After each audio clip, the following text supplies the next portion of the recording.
오늘 예배해 주시는 하나님의 말씀은 느헤미야 1장 1절에서 11절 말씀입니다. 느헤미야 1장 1절에서 11절입니다. 제가 가지고 있는 성경 726페이지입니다. 제가 봉독하겠습니다. 하게라의 아들 느헤미야의 말이라. 아닥사스다 왕 제20년 기스르월에 내가 수산궁에 있는데 내 형제들 가운데 하나인 하나니가 두어 사람과 함께 유다에서 내게 이르렀기로 내가 그 사로잡힘을 면하고 남아있는 유다와 예루살렘 사람들의 형편을 물은즉 그들이 내게 이르되 사로잡힘을 면하고 남아있는 자들이 그 지방 거기에서 큰 환난을 당하고 능력을 받으며 예루살렘 성은 허물어지고 성문들은 불탔다 하는지라. 내가 이 말을 듣고 앉아서 울고 수일 동안 슬퍼하며 하늘의 하나님 앞에 금식하며 기도하여 이르되 하늘의 하나님 여호와 크고 두려우신 하나님이여 주를 사랑하고 주의 계명을 지키는 자에게 언약을 지키시며 긍휼을 베푸시는 주여 간구하나이다. 이제 종이 주의 종들인 이스라엘 자손을 위하여 주야로 기도하오며 우리 이스라엘 자손이 주께 범죄한 죄들을 자복하오니 주는 귀를 기울이시며 눈을 여시사 종의 기도를 들으시옵소서. 나와 내 아버지의 집이 범죄하여 주를 향하여 크게 악을 행하여 주께서 주의 종 모세에게 명령하신 계명과 율례와 규례를 지키지 아니하였나이다. 옛적에 주께서 주의 종 모세에게 명령하여 이르시되 만일 너희가 범죄하면 내가 너희를 여러 나라 가운데에 흩을 것이요 만일 내게로 돌아와 내 계명을 지켜 행하면 너희 쫓긴 자가 하늘 끝에 있을지라도 내가 거기서부터 그들을 모아 내 이름을 두려고 택한 곳에 돌아오게 하리라 하신 말씀을 이제 청하건대 기억하옵소서. 이들은 주께서 일찍이 큰 권능과 강한 손으로 구속하신 주의 종들이요 주의 백성이니이다. 주여 구하오니 귀를 기울이사 종의 기도와 주의 이름을 경외하기를 기뻐하는 종들의 기도를 들으시고 오늘 종이 형통하여 이 사람들 앞에서 은혜를 입게 하옵소서 하였나니 그때에 내가 왕의 술 관원이 되었느니라. 아멘. 하나님이 쓰시는 사람이란 제목으로 목사님께서 말씀 주시겠습니다. 큰 은혜 되는 시간 되시기 바랍니다.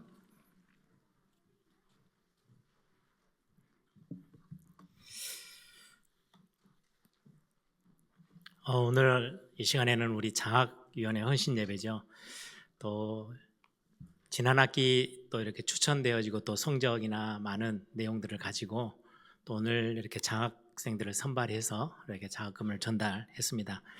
또 이 장학위원회가 움직이고 또 장학금을 전달할 수 있는 모든 배경과 힘이 우리 성도님들이 매달 이제 두 번째 주죠. 우리 항상 장학 헌금 드리는 이 헌금들이 모아지고 또 아까 말씀드린 것처럼 몇몇 팀들이 또 본인들의 어떤 그런 분야의 다음 세대들을 생각하면서 학생들을 선발해서 또 장학금을 전달하고 기탁하고 막 이런 많은 일들이 벌써 20년째 지속하고 있습니다. 우리 성도님들이 꾸준히 기도해 주시고 또 관심 갖고 이렇게 헌금도 하고 이렇게 마음을 모아 주셔서 20년 뒤에 한 번도 멈추지 않고 여기까지 온 것 같아요. 아까도 점심 때 오늘 오후에 예배하기 전에 우리 장학생들 선발된 장학생들에게 제가 그런 부탁도 좀 했어요. 어떻게 보면 우리 성도님들의 미래를 두고 기대하면서 미래를 걸고 액수가 뭐 그렇게 많지 않겠지만 성도님들 우리 교회 입장에서는 굉장히 중요한 중심을 담아서 전달하는 우리 장학금이고 많은 뭐 장학 재단들 보면 엄청난 거금을 큰 돈들을 이렇게 기부해서 그걸로 이제 장학 재단이 돌아가기도 하는데 우리는 우리 성도님들이 십시일반 진짜 헌금하고 마음을 모아서 전달하는 거기 때문에 절대로 성도님들의 어떤 기도의 배경 또 마음 중심들 모아서 전달하는 이 장학금을 귀하게 여기고 감사히 여겼으면 좋겠다 뭐 이런 전달도 또 했습니다. 아이들 지금은 뭐 조그맣게 나와가지고 강대상보다 키가 더 적어서 있는 그런 초등학생들도 우리 장학회에서 선발해서 미래를 두고 이렇게 장학금을 전달해요. 금방 커 올라와서 또 우리가 다음 세대라고 했을 때는 우리 지금 어른들 기성세대를 뒤에 이어서 교회를 든든히 세워 나가줄 또 그 다음 세대를 책임져야 될 지도자들로 우리가 마음을 먹고 기도하면서 이렇게 키워나가는 굉장히 중요한 사역입니다. 몇 가지 기도 제목을 먼저 좀 드리면 이제 새 학기가 시작됐어요. 그래서 우리 특히 새 학기를 또 새로운 현장에서 공부를 시작하는 우리 자녀들을 위해서 여러분들이 꼭 기도해 주시고 특히나 잘 적응할 수 있도록 특히 이제 새롭게 직장을 들어간다든지 새롭게 지금 학교를 특히 대학으로 들어가는 우리 학생들을 놓고 자녀들을 놓고는 정말 더 뜨겁게 기도해야 돼요. 우리가 말로 몇 마디 해서 아이들이 방향을 바꾸고 이렇게 따라오지는 않아요. 이미 이제 머리가 다 커서 본인들이 생각하고 정리됐던 그 길로 그냥 가요. 아무리 잔소리를 하고 해도 컨트롤이 통제가 안 되는 거죠.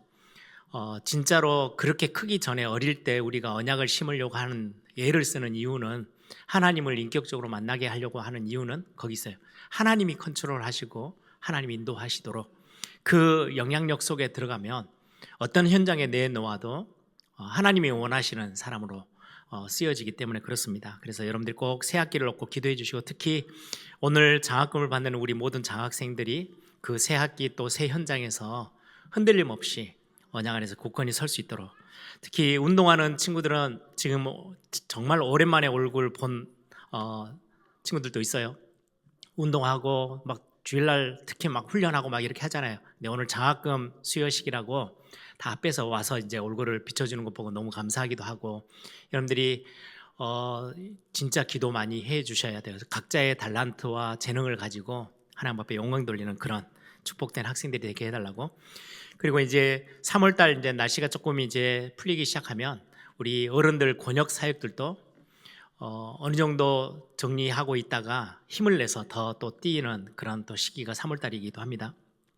그리고 3월, 4월 이렇게 보면 고난주간 또 우리 부활주일 그리고 4월달에는 또 세계 선교대회까지 진행이 되어져요. 그래서 여러분들이 계속해서 그 교회 안에서 진행되어지는 큰 영적인 흐름들 놓치지 마시고 같이 함께 기도해 주시면 감사하겠습니다. 오늘 제목을 제가 우리 장학생들을 생각하고 헌신 예배니까 특히 또 우리 새 학기를 도전해 나가는 우리의 자녀들을 두고 하나님이 쓰시는 사람이라는 제목을 제가 정했어요. 성경에서 말씀하시는 하나님이 찾으시고 하나님이 쓰시는 사용하시는 하나님의 손에 딱 잡혀서 하나님의 일에 하나님 나라에 쓰임받는 사람은 어떠한 사람일까라는 부분이에요. 우리가 성경의 증인들을 보면 네피림 시대는 거의 사람의 힘만을 의지하고 그게 가장 최고의 성공이라고 생각했던 시대가 네피림 시대예요. 하나님의 사람들이 하나님의 아들들이 사람의 딸들에게 결혼해서 세상으로 막 휩쓸려 나가는 그래서 하나님의 중요한 통치 하나님 나라에 대해서 소리치는 사람이 거의 사라져버리는 그 시대가 네피림 시대예요. 세상이 완전 장악하는 세상 나라가 장악하는 그 시대 앞에 노아는 여호와께 은혜를 입었더라. 결국은 세상이 완전히 하나님이 재앙을 내리시는데도 그 재앙 가운데서 세상을 다시금 새롭게 만들어낼 수 있는 사람으로 하나님이 노아를 택하셨어요. 하나님과 동행하고 하나님의 손에 잡혔던 사람, 그게 노아죠. 또다시 시대는 계속 쳇바퀴 돌듯이 또다시 하나님을 버리고 등지고 또 세상에 자기들이 주인인 양, 자기들이 왕인 양 막 쫓아 올려 세워요. 그게 바벨탑 사건이에요. 완전히 우상으로 사람 중심으로만 가득 찼던 그 시대에 하나님이 아브라함이라는 사람을 부르셔서 증인으로 쓰셔요. 우리는 그런 어떤 인물들을 보면서 하나님이 쓰시는 사람, 우리의 자녀들이 그 자리에 하나님의 손 안에 탁 잡혀서 쓰임받기를 원하는 게 우리의 기도의 제목이잖아요. 가문도 어려워지고 흉년이 들고 국가도 지역도 다 막 재앙으로 막 휩쓸려 갈 때 하나님의 손에서 내가 저 인물을 내가 써야 되겠다. 그 사람이 요셉이었어요. 전부 다 어려워지는데 요셉만큼은 하나님 앞에 굳건히 뿌리를 딱 내리고 섰던 사람, 언약의 사람, 그게 요셉이에요. 그렇게 우리가 지금 오늘 말씀을 나누려고 하는 주제가 거기 있어요. 하나님이 쓰시는 사람. 노아처럼, 아브라함처럼, 요셉처럼. 오늘 장학금을 받는 우리 학생들도 그렇고 우리의 자녀들이 어디 현장으로 가든 저는 제일 중요한 게 정체성이라고 생각해요. 아이덴티티. 내가 누구냐?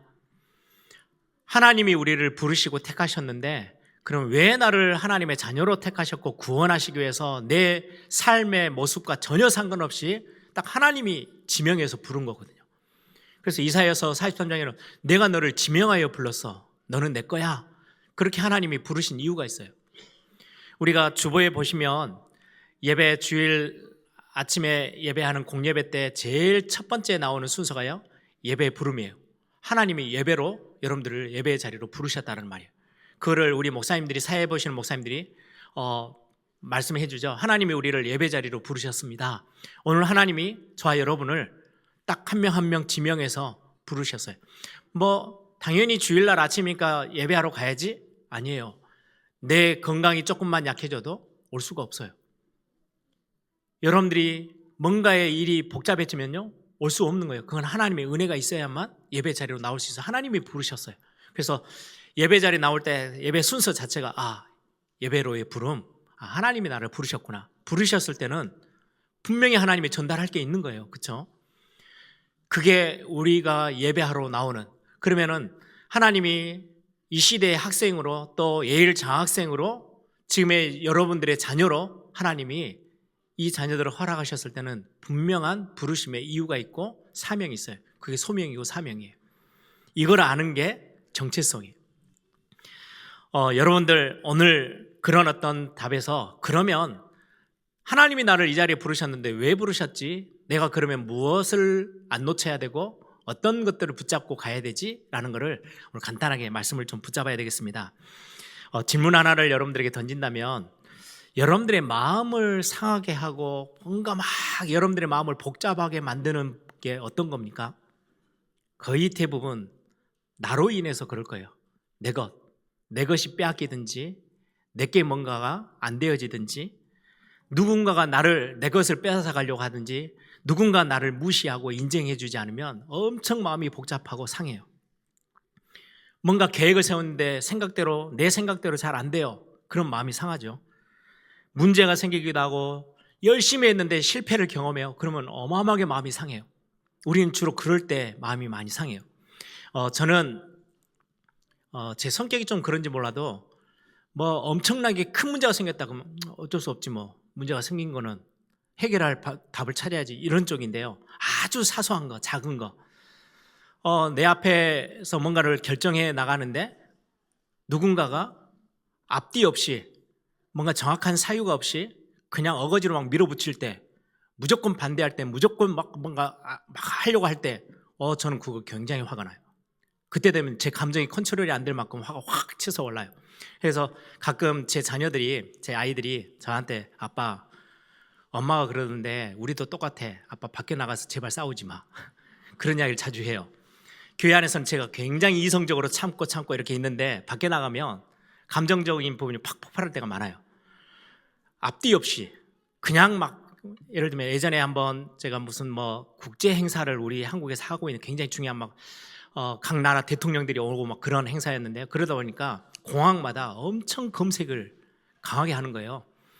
제가 서울에서 일을 보고 이제 광주 가는데 좀 일이 너무 이렇게 딜레이가 돼가지고 비행기 시간이 쫓겨서 막 공항에 가는데 공항 아예 문 앞에서부터 입구에서부터 검색대를 설치해 놓고는 검사를 하더라고요. 저 아니고. 그런데 줄이 사람들이 쫙 서 있잖아요. 마음은 급한데. 그래가지고 막 기다려가지고 문 앞에 딱 섰어요. 그랬더니 검사하는 그 검색대가 있고요. 이제 손에 이렇게 봉 같은 거 하나 들고 이렇게 몸 수색을 하잖아요. 근데 그 사람들도 지쳤겠죠. 사람들이 오니까 그냥 손만 이렇게 흔들고 들어가래요. 그것 때문에 줄을 수십 미터를 서 있는 거예요. 얼마나 화가 나든지 거기 앞에서 막 퍼붓었어요. 막 대판하고 이게 지금 뭐 하는 거냐고. 제대로 할 거면 제대로 하고 대한민국 이게 얼굴인데 외국 사람들도 다 와서 이 경험을 보는데 이 나라는 이런 수준이네. 그러면 이걸 왜 하냐고 사람들이 이렇게 기다리게 해놓고 막 한바탕 하고는 들어가면서 아차 싶더라고요. 그게 저는 좀 그런 게 뭔가 정확하게 설명이 안 되어지고 뭔가 정확한 그림이 없는 상황에서 막 밀어붙이는 거 되게 싫어해요. 저는 그게 마음이 되게 화를 많이 내게 만들고 좀 이렇게 짜증나게 만드는 부분이기도 해요. 그런데 우리는 주로 다 나하고 관련된 부분에 마음이 상해요. 근데 어느 날 저에게 있어서 하나님이 정말 제 인생을 한번 뒤바꿨던 그 시간표가, 제가 대학생 때 항상 말씀드리죠. 수련회를, 여름 수련회, 겨울 수련회를 앞에 두고 우리가 20일씩, 또 원에서보다는 거의 강제, 선배들이 만들어 놓은 그 시스템으로 막 우리를 이제 그 20일 완전 철야요. 저녁 9시에 모여가지고 새벽 4시까지, 새벽 기도 시간까지 아예 잠을 재우지 않고 20일을 연달아서 그거를 매번 1년에 2번씩 하는 거예요. 방학해서 야, 좀 퍼지고 싶다 할 수가 없어요. 수련회가 보통 7월 말에 있잖아요. 그럼 7월 초부터 20일 동안은 내내 철야 기도를 해야 돼요. 나와서 안 하면 막 전화해요. 그래서 우리가 별명을 붙였어요. 20일 철야 고문.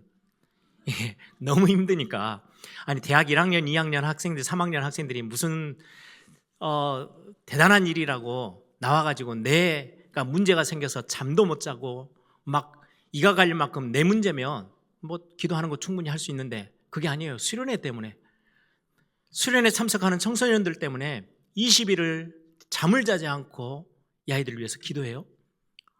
저는 그러면서 우리끼리 모여서, 우리가 이제 리더니까 기도 제목을 나누면 항상 그 기도 제목 매일 밤 나왔어요. 이제까지 내 문제가 와서, 우리 집에 문제가 생겨서 우리 부모, 내 형제 눈물을 흘리면서 침 튀겨가면서 목이 새가면서 하나님 앞에 기도할 때는 있었지 않냐. 그런데 우리 앞에 청소년, 지금 참석하는 청소년들을 위해서 한 번도 우리는 목이 새가면서 눈물을 흘리면서 우리는 기도해 본 적이 없지 않냐고. 하나님이 우리에게 이 수련을 맡겼을 때 우리가 대단한 능력자가 아니기 때문에 우리는 기도하는 것밖에 없다. 진짜 이 아이들을 놓고 우리가 목이 새가며 침 튀겨가며 눈물을 흘려가며 한번 기도해보자. 그게 제 인생이에요.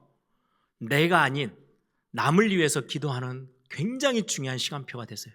그게 제 인생을 완전히 송두리째 바꿨어요.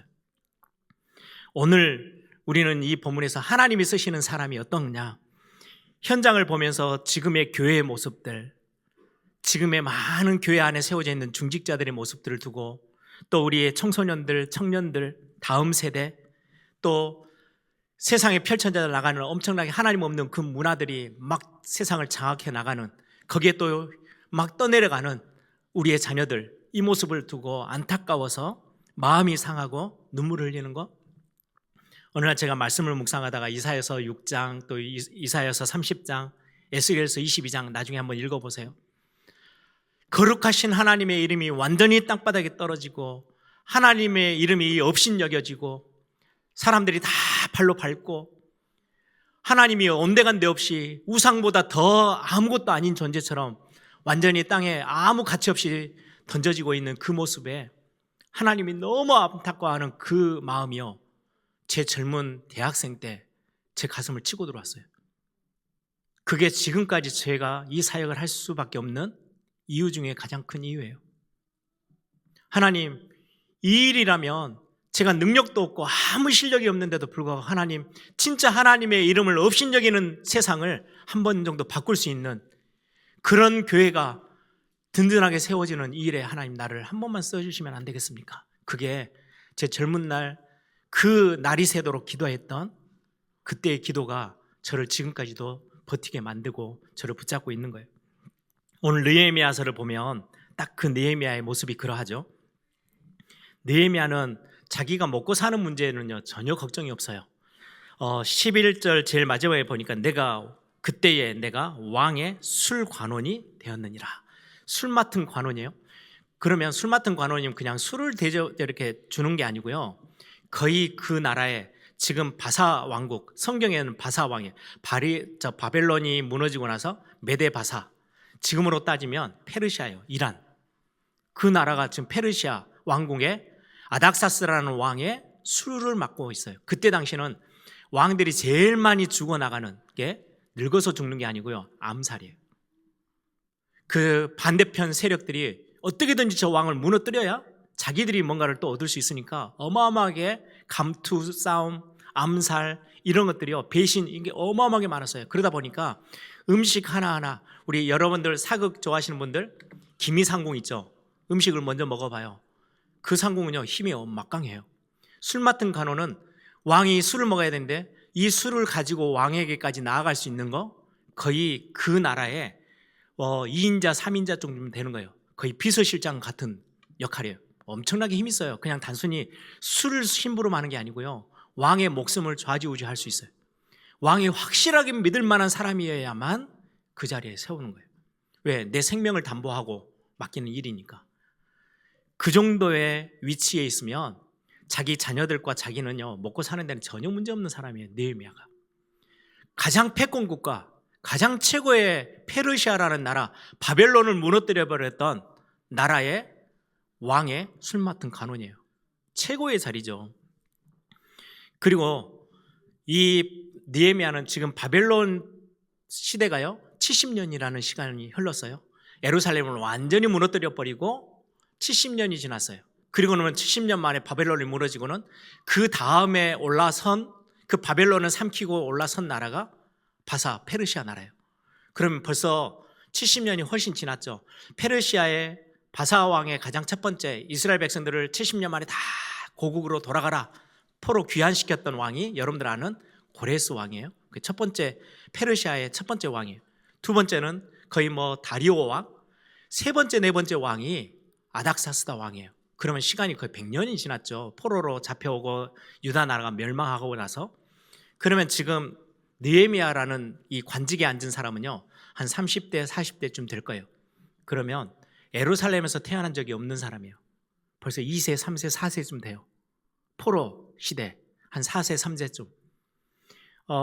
우리 광주에도 고려인 마을이 있죠. 제가 처음에 중앙아시아를 갔을 때 고려인들을 만났을 때 이제 선교 연구를 하면 자료들을 이렇게 보면 고려인들은 좀 특징이요.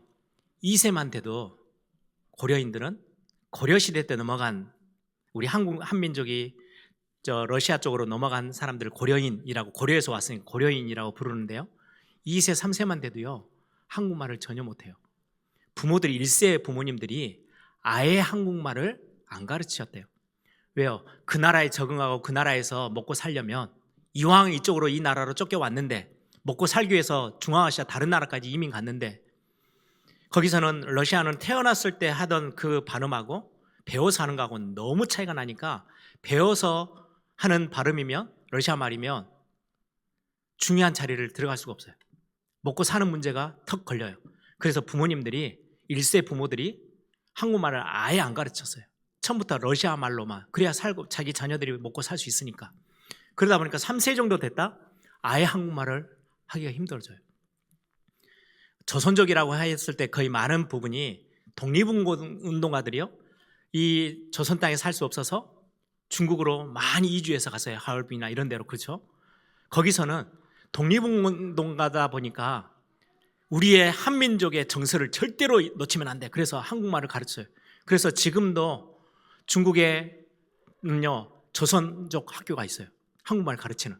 그런 데는 한국말을 해요. 중국어가 좀 더뎌도 한국말을 놓치지 마. 근데 고려인들은 좀 달라요. 지금 느헤미야 시대 정도 되면 아예 조국에 대한 그림이 아예 없는 느헤미야예요. 지금 제가 느헤미야를 설명하는 거예요. 그런데 오늘 3절을 보세요. 자기 동생 중에 한 명, 하난이라는 동생이에요. 같이 살다가 예루살렘으로 이제 포로 귀환을 시키는데 한 두 번째쯤 되어져서 보내진 사람인 것 같아요. 자기 동생은 예루살렘으로 돌아갔다가 예루살렘부터 지금 페르시아 이 왕국까지 거리는요 한 1,500km 정도 돼요. 지금처럼 차로 움직이는 것도 아니에요. 걸어 와야 돼요.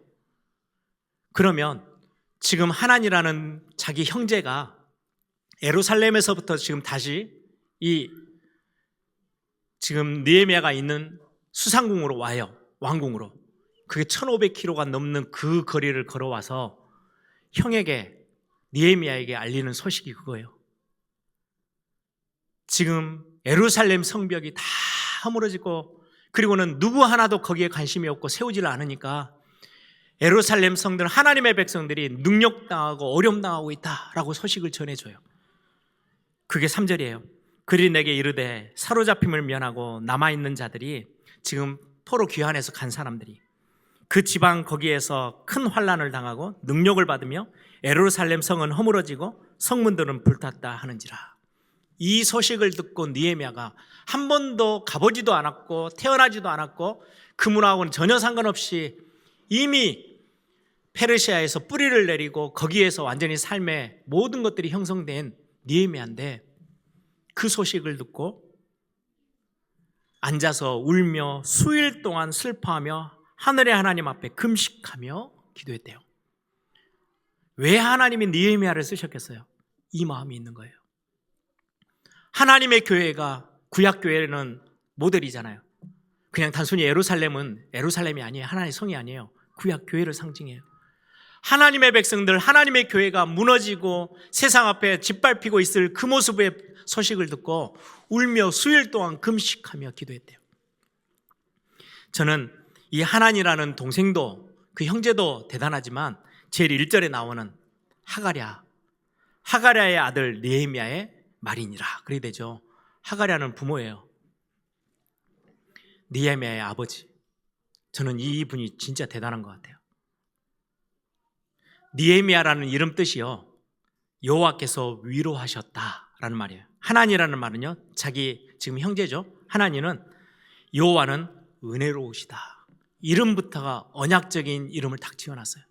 그리고는 태어나서부터 얼마만큼 말씀을 전해주고 언약을 설명해 줬길래, 언약에 뿌리 내리도록 했길래 느헤미야는 예루살렘과는 전혀 상관없는 사람이 되어져 있는데도 예루살렘의 소식을 듣고 하나님 앞에, 하늘의 하나님 앞에 울며 금식하며 예루살렘 성을 위해서 기도해요. 그리고는 자신이 기득권을 가지고 있는 술 맡은 관원 그 자리를 내려놓고 예루살렘의 감독으로 가서 예루살렘 성벽을 세우기를 원해요. 그리고는 기도하다가 아닥사스다 왕에게 찾아가서 그 일을 허락받죠. 그게 느헤미야서의 시작이에요. 여러분, 하나님이 쓰시는 사람, 말씀이 희귀해서 사사시대에 하나님을 다 떠나가 놓은 그 시대에 눈물로 기도하던 한나의 어머니라는 한나, 그리고는 그 시대 현장을 보며 하나님의 마음으로 아파했던 사무엘이라는 나이는 어리지만 그 인물을 하나님이 쓰셨어요. 다윗, 골리앗이 앞에서 큰 소리치며 하나님의 이름을 더럽히고 있을 때 감히 만군의 하나님 여호와 앞에 누가 이 이야기를 하냐고 그 소년 다윗이 나서서 골리앗을 무너뜨려요. 그게 너무 화가 나서 다니엘과 세 청년 다 그냥 당연하듯이 바벨론 나라에 다 무릎 꿇는데 다니엘과 세 청년은요, 그렇지 않았어요. 어찌 우리는 하나님의 백성이 우상 앞에 절할 수 있냐? 이 나라가 우상 숭배에다가 지금 나라가 완전히 멸망받고 재앙 가운데 빠졌는데 우리가 다시금 또 그걸 반복해? 그럴 수 없어. 우리가 죽더라도, 내 이익이 사라지더라도, 내가 손해가 되더라도, 아무것도 내 손에 주어지지 않더라도 나는 하나님이 원하시는 그거 할 거야 라고 버텨섰던 사람이 다니엘이고 세 청년이에요. 하나님은 그들을 그렇게 쓰셨어요. 그 마음이 있는 사람을. 이 시대의 현장을 보면서 우리 광주에 에일교회 있죠. 우리 남학에 완도에 에일교회 있어요. 그렇게 뭔가 해서 우리 교회의 세력을 넓혀가겠다, 그게 아니에요. 그 지역에 완도는 섬이잖아요. 우상숭배가 장난이 아니에요. 남학은요, 막 발전대에 막 나가요. 뭔가 막 대단하게 생겨요. 그러다 보니까 하나님과는 상관없어요. 내가 뭔가 좀 더 이익이 되어지면 그쪽으로 막 몰려가는 게 세상 이치예요. 도시의 그 모습을 그대로 바라볼 수 있어요. 광주도 당연하죠. 그곳에서 하나님의 마음을 가지고 그 현장을 바라보며 기도할 수 있는 사람들, 그런 삼천제자, 그런 삼백지교회 우리가 꿈꾸는 거예요. 하나님의 마음으로 설 수 있는 사람들.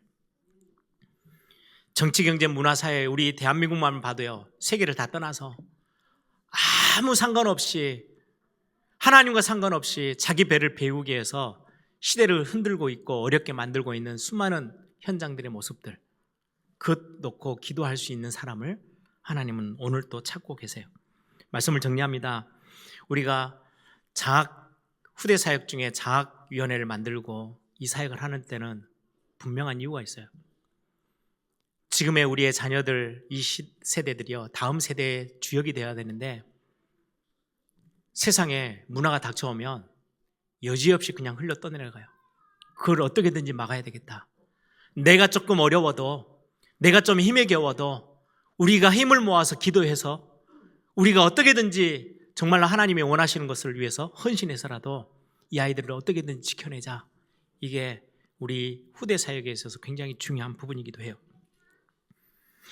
제가 세상의 문화, 저는 대단한 능력이 없어요. 그런데 꿈꿨던 게 있어요. 하나님 앞에. 왜 교회들은 찬양의 문화가 이렇게 힘이 없고 찬양하려면요 얼마나 걸림돌이 많은지 몰라요. 이래서 안 된다, 저래서 안 된다, 이게 어렵다, 저게 어렵다, 재능인이 없다, 막 교회 안에 찬양 한번 하려면, 찬양 집회 한번 하려면 얼마나 많은 말들이 있는데 밖에서 가수들이 콘서트 하잖아요. 어마어마해요. 하루 콘서트 하는데요 무대 만든 데만 10억, 15억씩 갖다가 퍼부어요. 근데 전혀 눈을 하나 깜짝하지 않고 해요. 그리고는 더 큰 돈을 얻어가요. 그리고는 세상 문화를 주도해가요. 제가 대학생 때 저는 찬양을 참 좋아했던 사람이에요. 그 문화를 보면서 교회에 뭔가 세상의 문화에 전혀 도달하지도 못하고 힘도 못 내고 있는 그 문화, 그러면 세상은 막 날개치고 막 떠들고 있는 그 세상을 보면서 울었어요.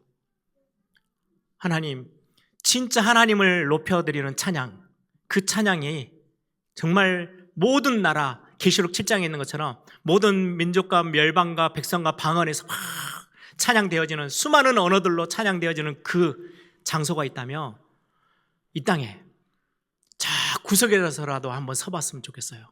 그래서 하나님을 저도 같이 함께 찬양하고 싶어요. 교회가 힘있게 찬양하는 그 모습 하나님 한 번만 보고 싶어요. 이게 제 대학생 때 기도 제목이었거든요. 눈물로. 그래서 저는 어디들 가든지요 찬양 문화를 회복해 보려고요 몸부림치는 사람 중에 한 사람이에요. 저는 그런 쪽에 재능이 없지만 교회가 조금이라도 힘있게. 그래서 제가 다른 거는 신경 안 쓰는데요, 우리 애찬월십 하면요 조명이 왜 그렇지, 이거 좀 고쳐볼까, 저거 해볼까 엄청 잔소리를 많이 하고요 엄청 들여다봐요. 다른 사역들은 우리 목사님들에게 맡기기도 하는데요, 애찬월십만큼은요 이리 들여다보고 저리 들여다보고. 왜요? 제가 그때 대학 2학년 때 꿈꿨던 꿈이었어요. 하나님을 높이는 문화는 사람들이 쳐다보지도 않아요. 왜? 너무 흐지부지하니까, 아무 영향가 없이 보이니까 관심을 안 둬요. 세상의 것은요, 우리 자녀들 보세요. 가수 한 번 온다 그러면요 길을 쓰고 가요. 그 티켓 하나가요 수십만 원씩 하는데도 가요. 교회 찬양 집회 하는데 막 머리를 들여매고 오는 아이들 없어요. 왜 그렇게 교회는 아무 힘이 없는데도 그것 때문에 가슴 아파하는 사람이 아무도 없을까요? 제가 어느 날 하나님 앞에 그렇게 기도했어요. 하나님, 세계복음화 저도 진짜 하고 싶어요. 근데 능력이 안 돼요. 그런데 이게 하나님이 은혜 주셔서 하는 거라면, 이왕 은혜 베풀어 주실 거면 하나님 저 앞에서 깃발 들고 뛰고 싶어요. 그래서 저는 지금도 해외 교회, 선교지에 있는 교회들, 그리고는 해외 지역에서 거의 대부분 다 자비랑이에요. 상관없어요. 부르면 무조건 가요. 왜요? 제가 그 대학생 때 세계복음을 놓고 꿈틀거리며 하나님 앞에 기도했던 그 시간이 저에게는 있었기 때문에 그 마음을 하나님이 저에게 주셨어요. 저는 복음, 전도, 선교, 후대, 교회, 저는 그 많은 기도 제목들을 담아서 기도해요.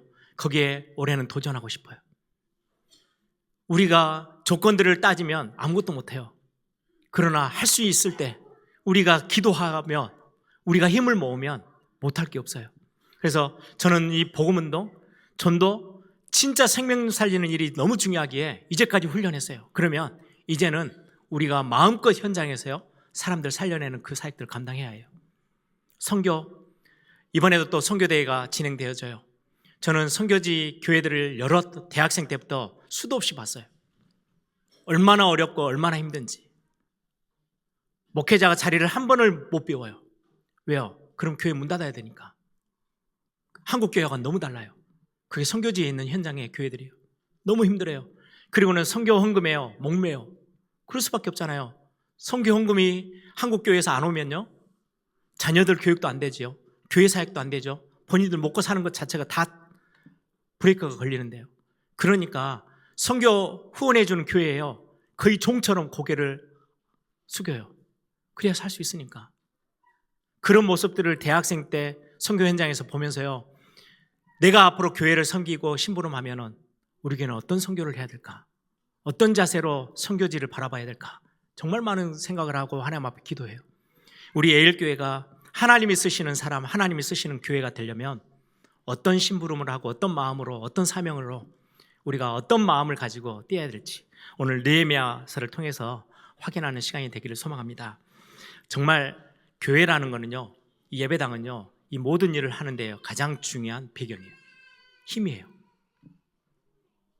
사람들이 올 수 있는, 사람들이 힘을 모을 수 있는 엄청난 배경이 되어져요. 그래서 이 중심 가지고 오늘 에일교회가 새롭게 올해 목표죠, 주제죠, 언약 안에서 믿음으로 도전하는 그런 멋진 우리 또 에일교회가 되기를 소망합니다. 이 시간 한번 다 같이 한번 기도하십시다.